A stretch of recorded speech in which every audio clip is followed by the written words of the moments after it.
there is a power to freeze light, space, and time. I'm not kidding. Everybody probably has the device. It's a camera. And today, digital camera is getting more and more cheap, and so photography is getting more popular. So in order to control the power better, today I'd like to explain for you the essential steps of understanding cameras. In the following order, I will talk about different types of cameras and the most important controls of cameras and how to use them and in the real life.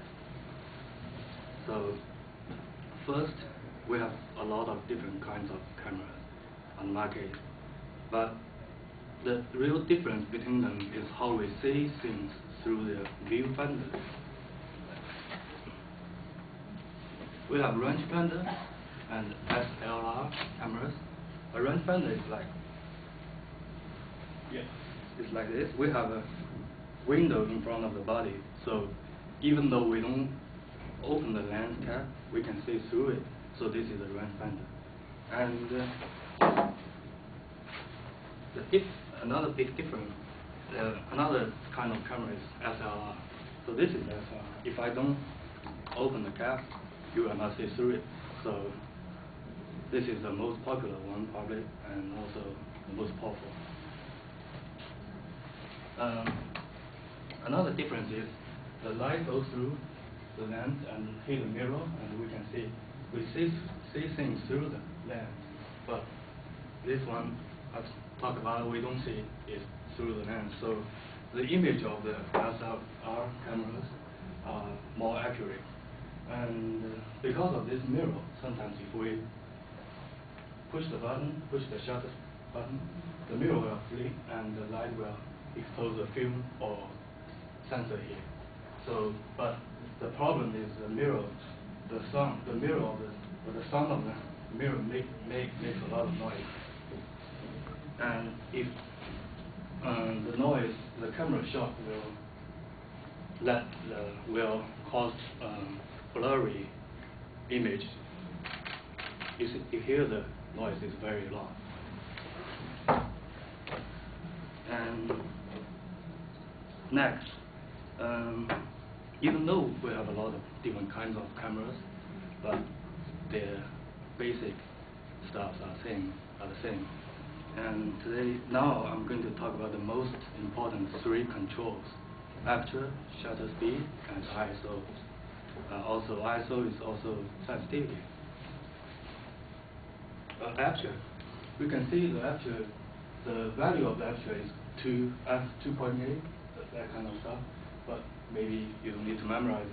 But the basic thing we need to learn is the smaller value of the aperture, the openness is wider. So if you want more light comes in, we need the smaller value of the aperture. Actually, is great. And another thing is shutter speed. Shutter speed controls how long the light will allow to flow in the camera to expose the film or sensor. So it's also on cameras we often read like 1,125. Actually, it's a fraction. It's 1/125. For example, if the shutter speed is 125, so actually it's 1/125. The real number is 0.008. It's actually 8 milliseconds. So it's very short period of time. And the third thing is ISO, also sensitivity. The ISO is not in the equation of the exposure value. It's the things behind the camera. If we think about the aperture and the shutter speed is in front of it, this is the shutter here. And ISO is behind everything. So we have modern digital camera is sensor as this one, and the old school is film, but it's already fading away. And so the ISO controls how sensitive the film will be exposed to light. So it's a totally different thing, but those three things adding up together will control the total exposure. Now we know all of the three most important controls, so let me talk about how to relate them to the real pictures and how to put them in use. And oh yeah, this one I just talked about. Actually we have an equation for the exposure value. This is you see the F is the aperture and S is shutter speed, and nothing to do with ISO. So this EV you will see a lot on the camera, so but you don't need to worry about that. Then what I want to emphasize is the big three, the real correct exposure combines all of these three. And if we look at them individually, large aperture value creates a blurry background, and this is very useful to emphasize the subject, and we don't care about the background, we should forget about it. It's very useful, but very often we use it to take portrait. For example, this one. And small aperture value creates a like foreground, subject, and background. They all very sharp and very clear. It's very common to take pictures like landscapes.